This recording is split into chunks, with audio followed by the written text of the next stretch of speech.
الرجيم بسم الله الرحمن الرحيم يا أيها الذين آمنوا إنما الخمر والميسر والأنصاب إنما الخمر والميسر والأنصاب والأزلام رجس من عمل الشيطان فاجتنبوه لعلكم تفلحون. عن أبي هريرة رضي الله تعالى عنه قال قال رسول الله صلى الله عليه وسلم حرمت الخمر 3 مرات قدم رسول الله صلى الله عليه وسلم المدينة وهم يشربون الخمر ويأكلون الميسر فسألوا رسول الله صلى الله عليه وسلم عنهما قال الله سبحانه وتعالى في شان حبيبه مخبرا وآمرا إن الله وملائكته يصلون على النبي يا أيها الذين آمنوا صلوا عليه وسلموا تسليما اللهم صل على محمد وعلى آل محمد كما صليت على إبراهيم وعلى آل إبراهيم إنك حميد مجيد اللهم بارك على محمد وعلى آل محمد كما باركت على إبراهيم وعلى آل إبراهيم إنك حميد مجيد لا إله إلا الله جور لا إله إلا الله جور لا إله إلا الله لا إله إلا الله لا إله إلا الله জমিনের মালিক যে আল্লাহ আসমানের মালিক সেই আল্লাহ জোরে বলো লা ইলাহা ইল্লাল্লাহ লা ইলাহা ইল্লাল্লাহ লা ইলাহা ইল্লাল্লাহ লা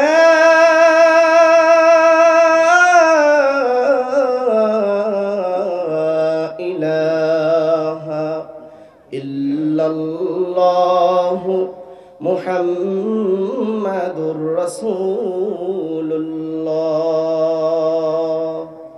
সাল্লাল্লাহু আলাইহি ওয়াসাল্লাম সুবহানাকা লা ইলমা লানা ইল্লা মা 'আল্লামতানা ইন্নাকা আনতাল আলীমুল হাকীম রব্বি ইশরাহ লি সাদরি ويسر لي أمري واحلل عقدة من لساني ইয়াফকাহু কওলি।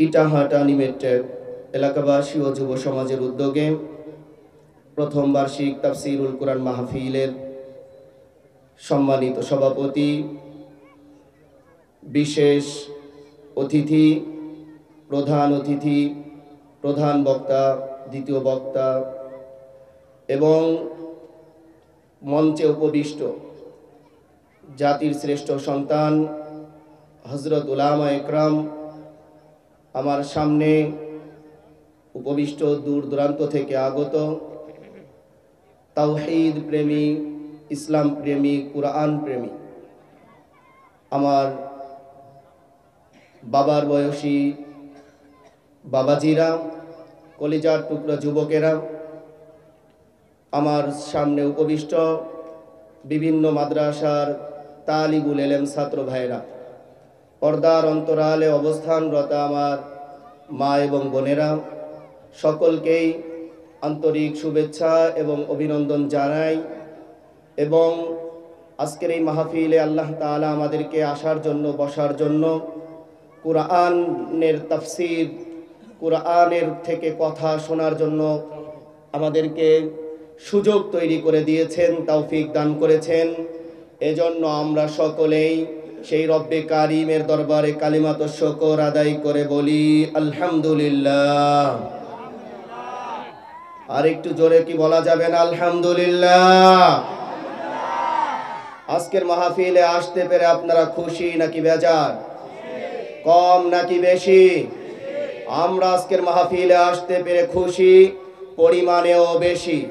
আমরা সেই ভালোবাসা এবং আমাদের সেই খুশিকে একত্রিত করে আমাদের অন্তরের অন্তঃস্থল থেকে আবারও কালিমাতুশ শুকর আদায় করে রব্বে কারিমকে জানিয়ে দেই, সকলেই সমস্বরে বলি আলহামদুলিল্লাহ। সম্মানিত মুসল্লিয়ান একরাম, সম্মানিত এলাকাবাসী, আমার প্রিয় মুসলিম ভাই এবং বোনেরা, আজকের এই মাহফিল আজ এখানে অনুষ্ঠিত হয়েছে।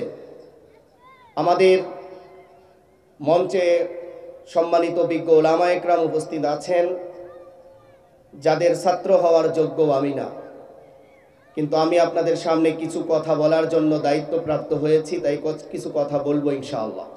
আপনারা ধৈর্য সহকারে শুনবেন তো ইনশাআল্লাহ? আমরা হলাম কি জানেন?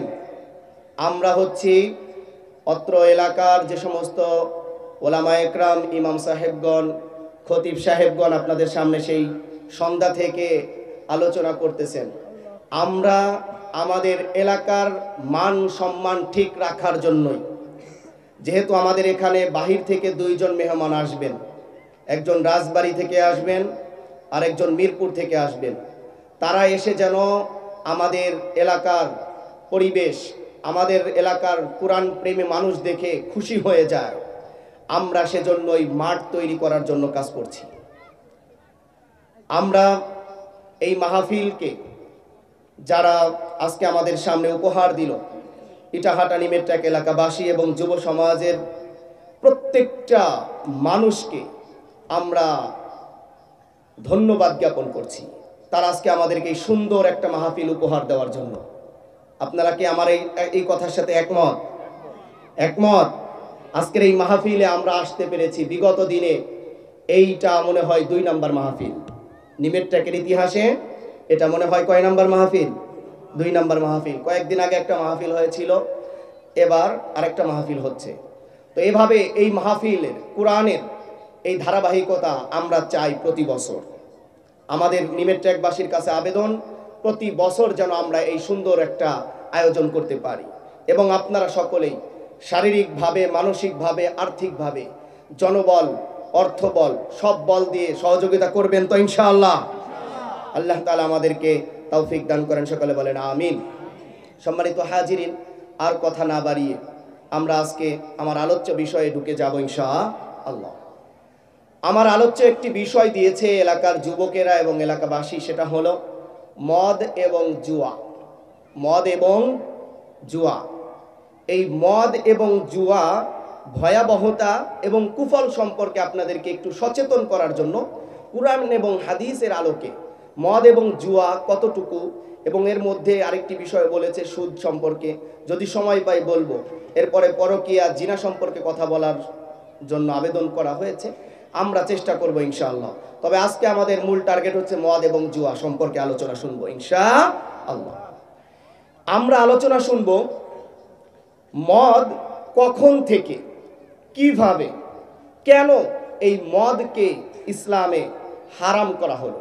কুরআন এবং সুন্নাহর আলোকে আমরা এই বিষয়টা আলোচনা শুনবো ইনশাআল্লাহ। একটু বলেন তো, বর্তমান সময়ে মাদক আছে না নাই?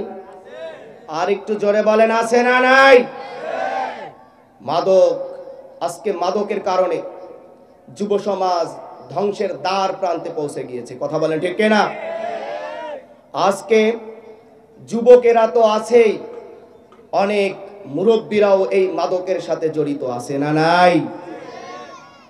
অনেক ছোট্ট ছোট্ট 10-15 বছর 18 বছরের ছোট্ট এই মাসুম বাচ্চাগুলা তারা আজকে মাদকের সাথে সম্পৃক্ত হয়ে যাচ্ছে। আমাদের বাংলাদেশে মাদক নিয়ন্ত্রণ অধিদপ্তর আছে, কিন্তু বাংলাদেশে মাদক নির্মূল অধিদপ্তর নাই।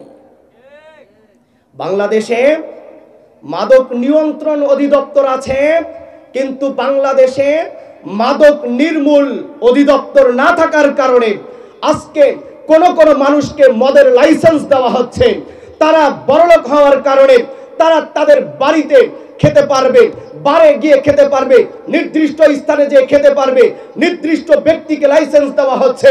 কিন্তু আল্লাহ পবিত্র কুরআনুল কারীমের মধ্যে ইসলামের বিধান হিসাবে মদকে হারাম করে দিয়েছে।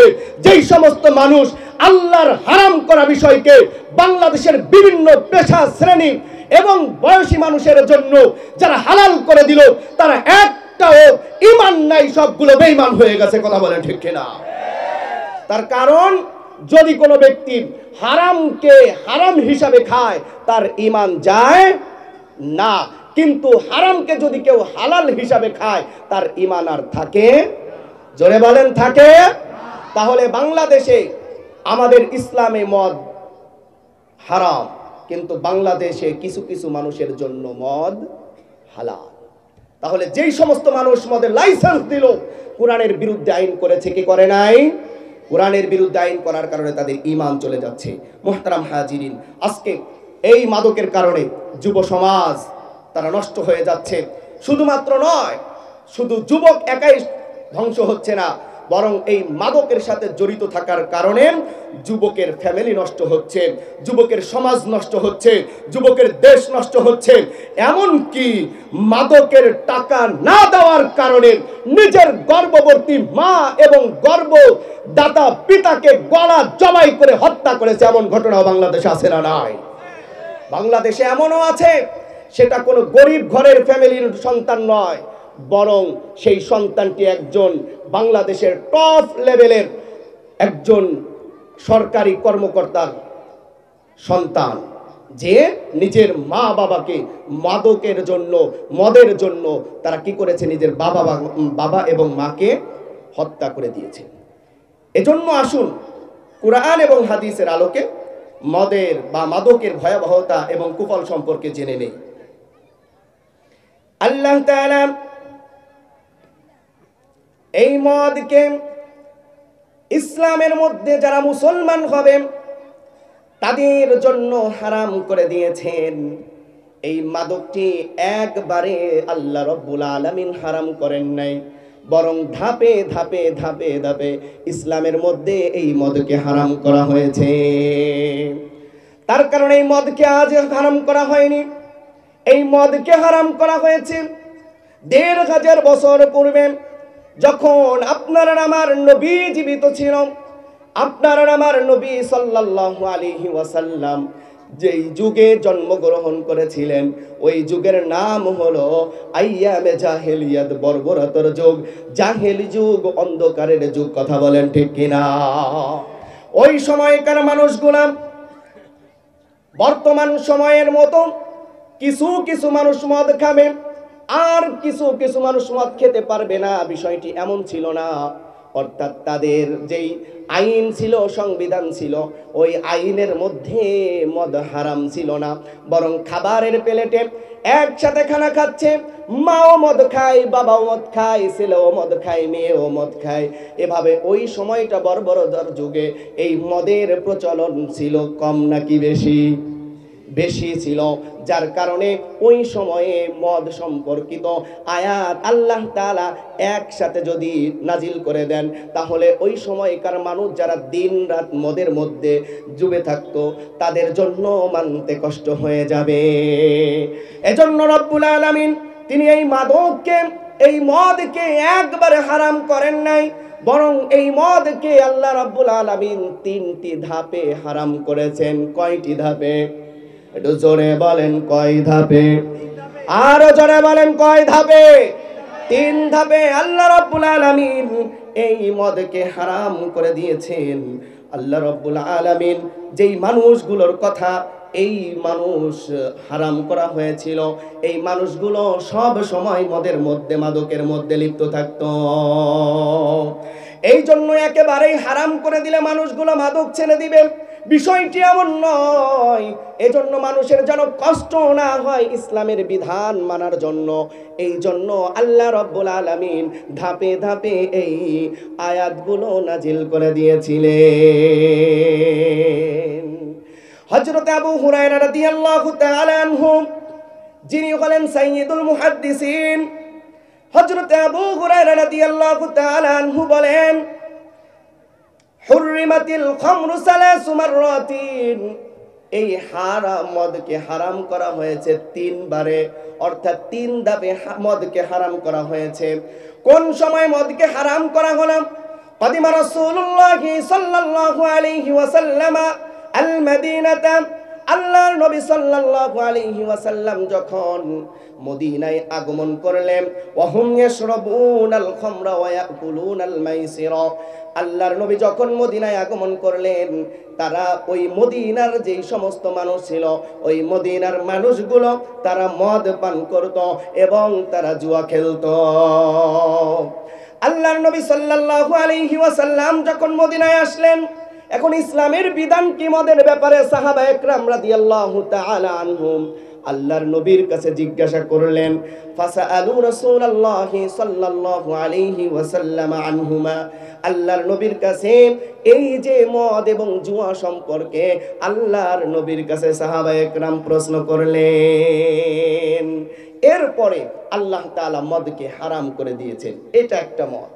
অন্য বর্ণনায় এসেছে হযরত ওমর ফারুক রাদিয়াল্লাহু তাআলা আনহু ইসলাম কবুল করার পূর্বেও কোনোদিন মদ পান করেন নাই, আবার তিনি এই ইসলাম কবুল করার পরেও তিনি কোনোদিন মদ পান করেন নাই। চিৎকার মেরে বলেন না সুবহানাল্লাহ।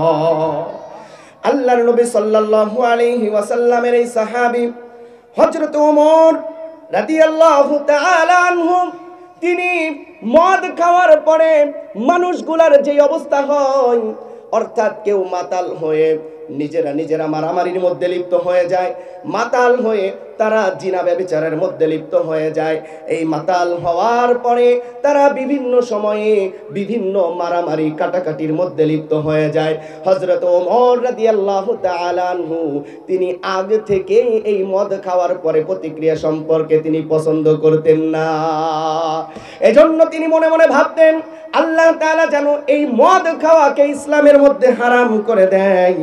এই জন্য হযরত ওমর রাদিয়াল্লাহু তাআলা আনহু, তিনি আল্লাহর কাছে মনে মনে অনেক দোয়া করতেন এবং হযরত ওমর রাদিয়াল্লাহু তাআলা আনহু হযরতে নবী করিম সাল্লাল্লাহু আলাইহি ওয়াসাল্লামের কাছে এই মদ এবং জুয়া সম্পর্কে প্রশ্ন করলেন।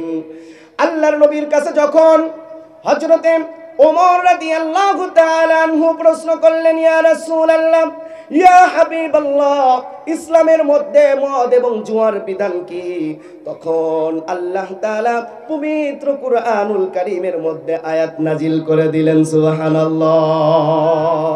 আল্লাহ তাআলা পবিত্র কুরআনুল কারীমের আয়াত নাজিল করে দিলেন, ইয়াসআলুনাকা আনিল খামরি ওয়াল মাইসির কুল ফীহিমা ইসমুন কাবীর ওয়া মানাফিউ লিন-নাস ফাইসমুহুমা আকবারু মিন নাফইহিমা। বলেছেন একজন, তিনি কে? আর একটু বলেন না, তিনি কে? আল্লাহ।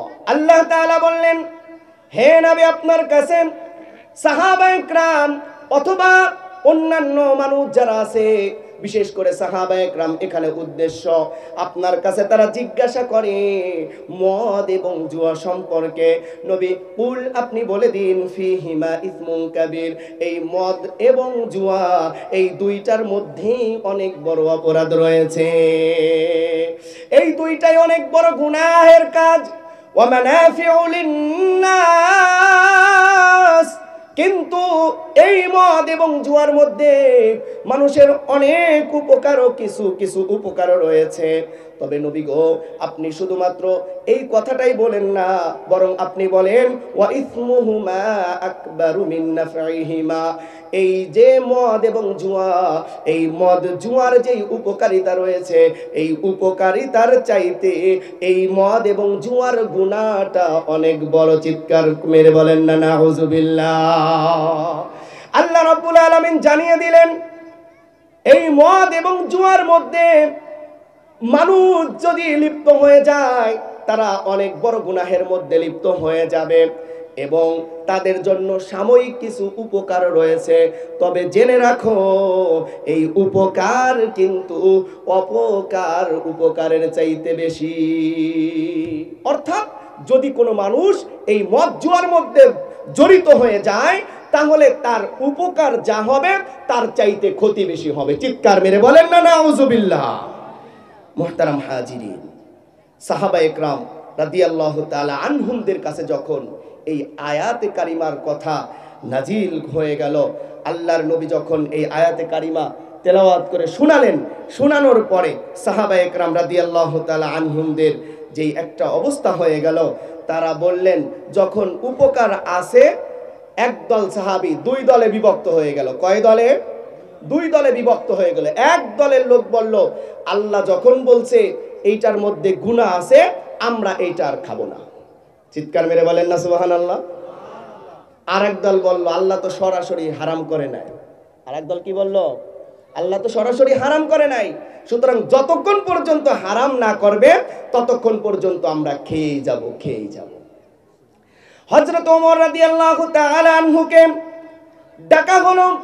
ডাকা হওয়ার পরে হযরত ওমর রাদিয়াল্লাহু তাআলা আনহুর কাছে যখন এই আয়াতে কারিমা যখন তেলাওয়াত করে শোনালো, হযরত ওমর রাদিয়াল্লাহু তাআলা আনহুর দিলের মধ্যে ছিল মদ যেন একেবারেই হারাম হয়ে যায়। কিন্তু হযরত ওমর রাদিয়াল্লাহু তাআলা আনহু দেখলেন এখানে মদ একেবারেই হারাম করা হয়নি, বরং কিছু মানুষ মদ ছেড়েছে, আবার কিছু মানুষ এখনো মদ ধরে রেখেছে। এই জন্য সে আল্লাহর কাছে আবার দোয়া করলেন, আল্লাহুম্মা বাইয়িন লানা ফিল খামরি বায়ানান।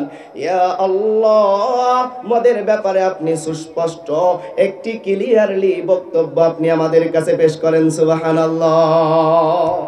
বলেন তো নবীকে, হযরতে মুহাম্মদ সাল্লাল্লাহু আলাইহি ওয়াসাল্লাম, তিনি হলেন নবী, আর মদের ব্যাপারে এই কিতাবের আয়াত নাজিল হচ্ছে ওমর রাদিয়াল্লাহু তাআলা আনহুর মনের তামান্না অনুযায়ী।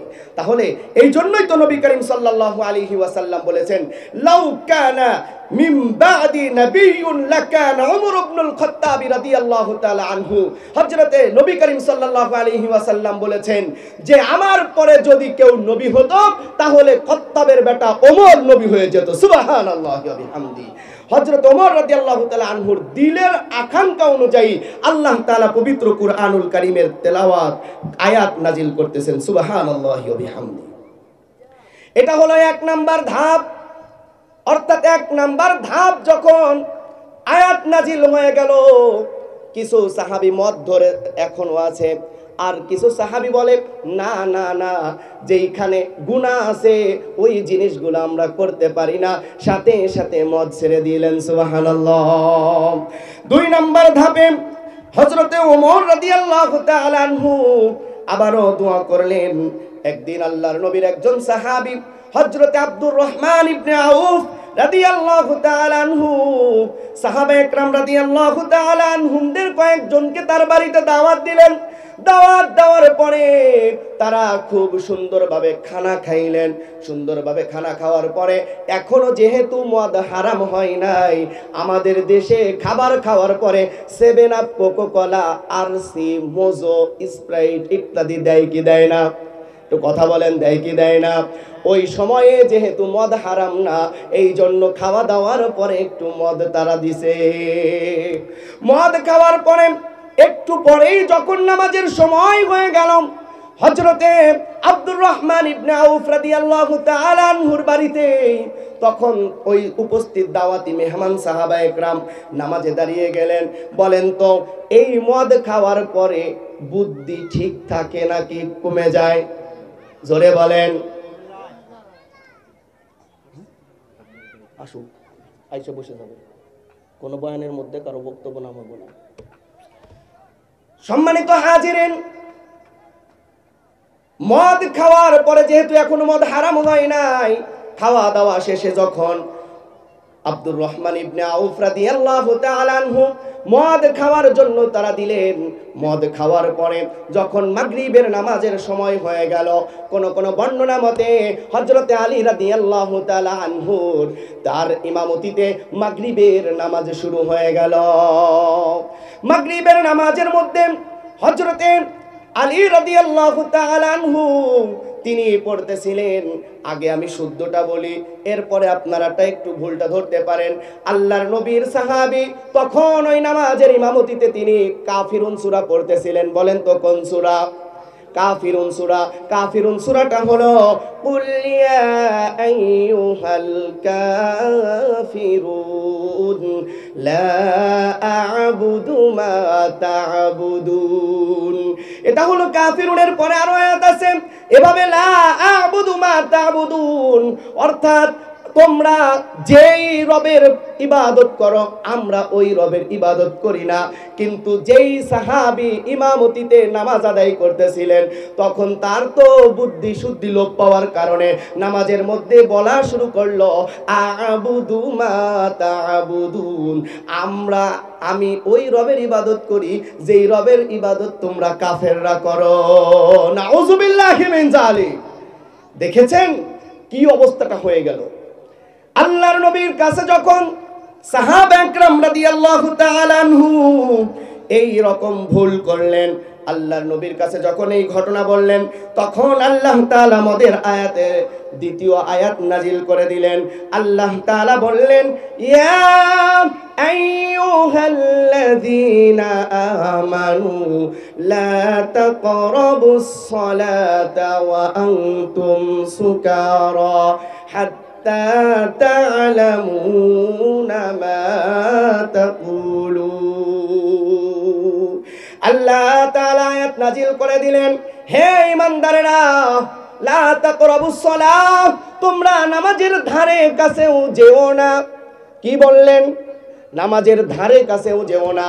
আমার দেশের কিছু কিছু ভণ্ড লোক আছে, তারা এই আয়াতে কারিমাকে পেশ করার পরে বলে আল্লাহ নিজেই তো কইছে লা তাকরাবুস সালাহ, নামাজের ধারে কাছে যাইও না। আল্লাহর কথা পালন করার জন্যই আমরা মসজিদে যাই না, নামাজ পড়ি না। এমন ভণ্ড লোক আছে না নাই? এরকম লোকের অভাব নাই। আল্লাহ তাআলা কি বললেন পুরো আয়াতটা ওই লোকটা বলে না। এরপরে আল্লাহ বলেন, ইয়া আইয়ুহাল্লাযীনা আমানু লা তাকরাবুস সালাহ, হে ঈমানদারেরা তোমরা নামাজের ধারে কাছেও যেও না।